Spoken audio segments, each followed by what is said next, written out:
Pernahkah kita mendengar kalimat seperti ini? Islam akan terpecah menjadi 73 golongan. 72 masuk neraka, hanya satu yang masuk surga. Kalimat ini begitu sering dikutip, kadang di mimbar, kadang di media sosial. Bahkan tidak jarang digunakan untuk menyimpulkan bahwa kelompoknya sendirilah yang pasti selamat, sementara kelompok lain dianggap berada di jalan yang salah. Akibatnya hadis yang seharusnya mengajak kita berhati-hati justru sering menjadi bahan untuk saling menghakimi. Namun, pernahkah kita berhenti sejenak dan bertanya, apakah memang itu yang dimaksud oleh Rasulullah SAW? Ataukah selama ini kita lebih sibuk mencari siapa yang termasuk 72 golongan itu, daripada bertanya bagaimana agar diri kita tidak ikut tersesat? Perbedaan ini sangat penting, karena cara kita memahami sebuah hadis akan menentukan cara kita memperlakukan sesama muslim. Dan mungkin sebelum kita bertanya siapa yang selamat, kita perlu memahami terlebih dahulu mengapa Rasulullah menyampaikan hadis tersebut. Jawabannya, ya, hadis tentang umat yang akan terpecah menjadi beberapa golongan diriwayatkan melalui beberapa jalur dan terdapat dalam sejumlah kitab hadis dengan redaksi yang tidak selalu sama. Secara umum, Rasulullah SAW mengabarkan bahwa umat-umat sebelum Islam mengalami perpecahan. Kemudian beliau menyampaikan bahwa umat Islam juga akan mengalami hal serupa. Dalam salah satu redaksi yang paling dikenal, disebutkan bahwa umat Islam akan terpecah menjadi 73 golongan, dan hanya satu yang berada di jalan keselamatan. Para ulama hadis kemudian mengkaji riwayat-riwayat ini selama berabad-abad. Mereka meneliti sanad, membandingkan redaksi, dan menjelaskan maknanya dalam berbagai kitab syarah hadis. Artinya, hadis ini memang menjadi bagian dari khazanah keilmuan Islam yang dibahas secara serius. Namun, satu hal yang menarik untuk kita renungkan adalah ini. Rasulullah SAW tidak menyampaikan hadis tersebut agar umat Islam sibuk menghitung jumlah kelompok. Beliau juga tidak menyebut nama organisasi, mazhab, atau komunitas yang baru muncul berabad-abad setelah masa beliau. Maka pertanyaannya menjadi berbeda. Jika bukan untuk menunjuk nama kelompok, lalu apa sebenarnya pesan yang ingin disampaikan Rasulullah? Bayangkan sebuah kapal besar yang sedang berlayar di tengah lautan. Selama seluruh awak kapal mengikuti arah kemudi yang sama, kapal itu akan tetap melaju menuju tujuan. Namun bayangkan jika setiap orang mulai menarik kemudi ke arah yang berbeda. Sebagian ingin ke utara, sebagian ke selatan, sebagian lagi merasa arah merekalah yang paling benar. Yang terjadi bukan kapal bergerak lebih cepat, justru kapal kehilangan arah. Begitulah perpecahan. Masalah utamanya bukan sekadar adanya banyak pendapat, melainkan hilangnya titik rujukan yang sama. Karena itu Al-Quran jauh sebelum hadis ini telah memberikan peringatan. Dalam surah Ali Imran ayat 103, Allah berfirman, "Dan berpegang teguhlah kamu semuanya kepada tali Allah, dan janganlah kamu bercerai-berai." Perhatikan susunan ayat ini. Allah tidak memulai dengan larangan. Allah lebih dahulu memberikan solusi. Berpegang teguh kepada tali Allah, barulah setelah itu datang larangan untuk berpecah belah. Seakan-akan Allah sedang mengajarkan bahwa persatuan tidak dibangun hanya dengan keinginan untuk bersatu. Persatuan lahir ketika ada pegangan yang sama. Disinilah kita perlu membedakan dua hal yang sering disamakan. Yang pertama adalah ikhtilaf, yaitu perbedaan pendapat dalam masalah yang memang membuka ruang ijtihad. Yang kedua adalah tafarruq, yaitu perpecahan yang lahir karena hawa nafsu, fanatisme, atau meninggalkan petunjuk Allah dan Rasul-Nya. Sejak masa para sahabat, perbedaan pendapat sudah ada. Mereka berbeda dalam memahami sebagian persoalan fikih. Namun, perbedaan itu tidak membuat mereka saling mengkafirkan, tidak membuat mereka merasa sebagai satu-satunya muslim yang sah. Mereka tetap saling menghormati karena tujuan mereka sama, yaitu mencari kebenaran berdasarkan Al-Quran dan Sunnah. Inilah pelajaran yang sering terlupakan. Tidak semua perbedaan adalah penyimpangan, dan tidak setiap penyimpangan membuat seseorang keluar dari Islam. Karena itulah para ulama selalu mengingatkan agar umat Islam berhati-hati dalam memberi penilaian terhadap sesama. Sampai di sini kita mengetahui bahwa hadis tentang 73 golongan memang ada. Kita juga memahami bahwa Rasulullah SAW sedang memberi peringatan tentang bahaya perpecahan Namun masih tersisa satu pertanyaan yang paling sering diperdebatkan. Siapakah sebenarnya golongan yang selamat itu? Apakah Nabi sedang menunjuk sebuah nama kelompok tertentu? Ataukah beliau sedang menjelaskan sebuah prinsip yang dapat diikuti oleh siapapun di setiap zaman? Pertanyaan inilah yang akan kita bahas pada bagian berikutnya. Karena bisa jadi selama ini perhatian kita terlalu tertuju pada label. Padahal Rasulullah SAW justru mengarahkan kita kepada sesuatu yang jauh lebih mendasar daripada sekadar nama sebuah golongan. Ketika hadis tentang 73 golongan dibahas, hampir selalu ada satu pertanyaan yang muncul. Kalau begitu, siapa golongan yang selamat? Sebagian orang langsung menjawab dengan nama kelompoknya, sebagian lagi menunjuk organisasi tertentu. Ada pula yang merasa cukup dengan mengatakan, yang penting bukan kelompok itu. Namun, benarkah Rasulullah SAW sedang mengajarkan kita untuk mencari sebuah nama? Mari kita lihat bagaimana hadis itu dilanjutkan. Dalam salah satu riwayat yang paling dikenal, ketika para sahabat bertanya tentang golongan yang selamat, Rasulullah SAW menjawab, yaitu mereka yang berada di atas apa yang aku dan para sahabatku berada di atasnya hari ini. Perhatikan baik-baik, Rasulullah tidak menyebut nama organisasi, tidak menyebut nama mazhab, tidak pula menyebut nama komunitas tertentu. Beliau justru menunjuk kepada sesuatu yang lebih mendasar, yaitu cara beragama, cara memahami Al-Quran, cara mengikuti sunnah, dan cara menjalani Islam sebagaimana dicontohkan oleh beliau bersama para sahabatnya. Dalam kehidupan sehari-hari, kita tahu bahwa sebuah label tidak selalu menggambarkan isi. Seseorang bisa mengenakan seragam dokter, namun belum tentu memiliki kemampuan mengobati. Sebaliknya, seseorang yang benar-benar dokter tetap memiliki ilmu meskipun sedang tidak mengenakan jas putihnya. Begitu pula dalam kehidupan beragama. Nama sebuah kelompok tidak otomatis menjadikan seluruh anggotanya benar. Sebaliknya, seseorang yang tidak membawa label tertentu belum tentu jauh dari kebenaran. Yang menjadi ukuran dalam Islam bukanlah nama, melainkan sejauh mana seseorang berusaha mengikuti petunjuk Allah dan Rasul-Nya dengan jujur, rendah hati, dan berdasarkan ilmu. Karena itu, para ulama selalu mengingatkan agar kita tidak tertipu oleh sekadar identitas. Yang harus diperhatikan adalah isi, bukan hanya bungkusnya. Disinilah kita perlu memahami sesuatu yang sering terlupakan. Tidak semua perbedaan adalah perpecahan. Dalam sejarah Islam, para imam mazhab memiliki perbedaan pendapat dalam banyak persoalan fikih. Ada yang berbeda tentang cara mengangkat tangan ketika sholat. Ada yang berbeda dalam beberapa rincian ibadah. Ada pula yang berbeda dalam metode memahami dalil. Namun mereka tetap saling menghormati. Karena tujuan mereka sama, mencari kebenaran berdasarkan Al-Quran dan Sunnah. Perbedaan seperti ini disebut ikhtilaf.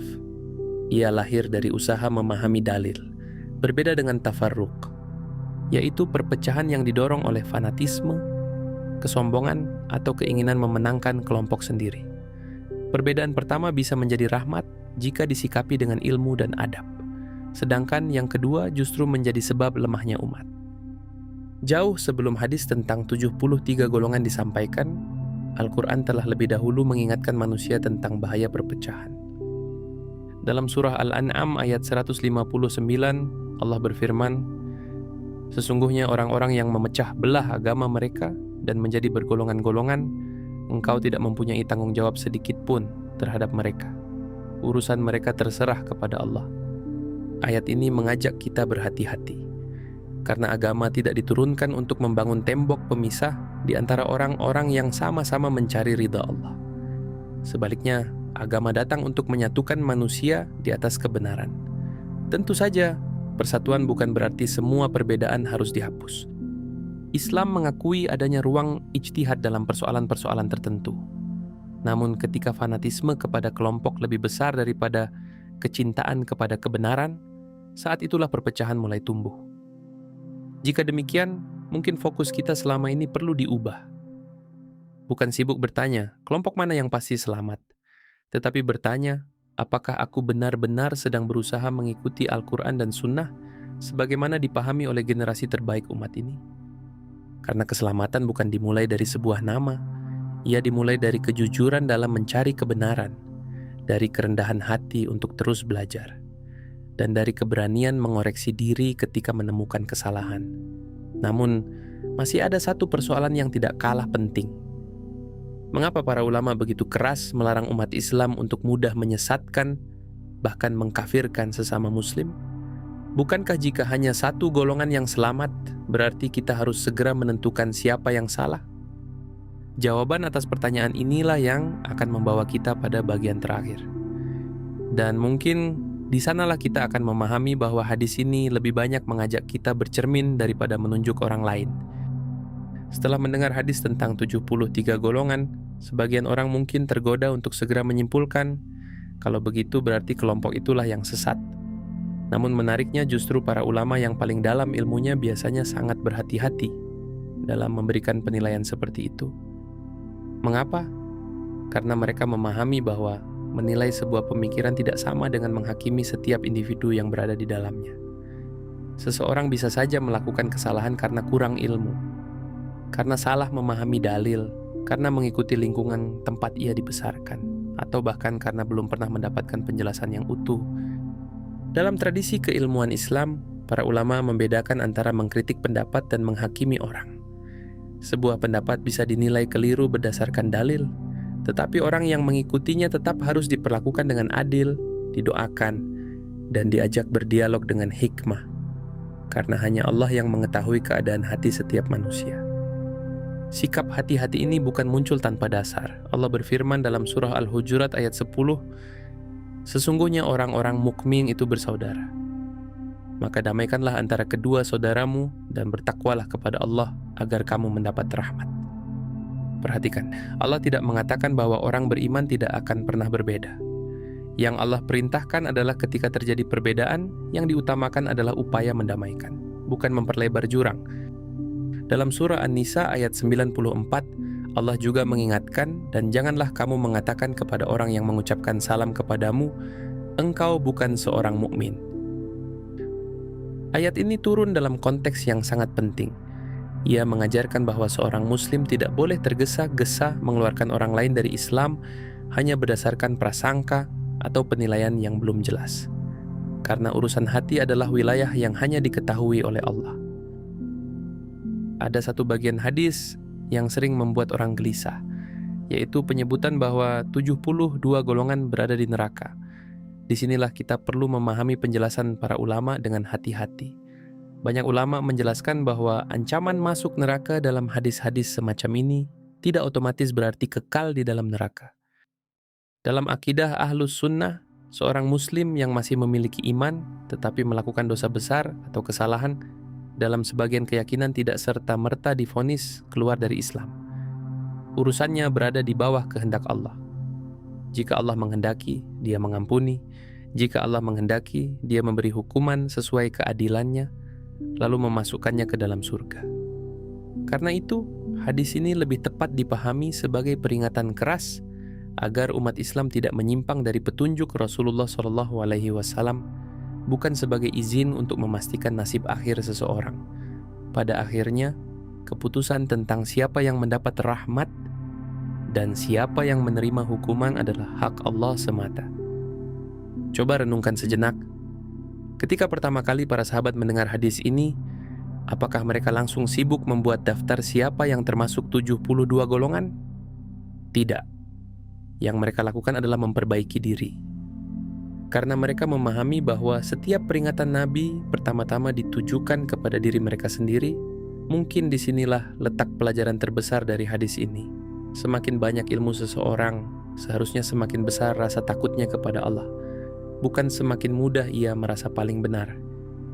Orang yang benar-benar memahami agama biasanya lebih sering berkata, "Semoga Allah menunjukkan kita kepada kebenaran."